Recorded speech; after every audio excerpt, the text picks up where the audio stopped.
porque non caben alusións e vostede o sabe. A súa pregunta está feita por escrito. Perdón. Me deixan falar? Si me deixan falar tamén o do Grupo Popular, por favor. A súa pregunta está feita por escrito. Vostede ten o dereito a renunciar a facela públicamente e o presidente responde a unha pregunta que vostede formulou neste pleno por escrito. Vostede dixo aquí, e o escoitou todo o mundo, que renunciaba a súa pregunta.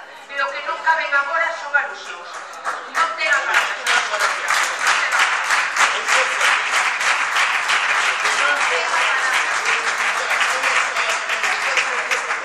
Pero señor, pode responder unha pregunta e retirar. Isto vai demostrar non está retirada por non, señor. Señor Portera, siéntese, por favor. Non quero ter que chamar a orde, señor Portera. Señor Portera, siéntese que non quero ter que chamar a orde. Señor Portera, ten unha chamada a orde e xente, por favor.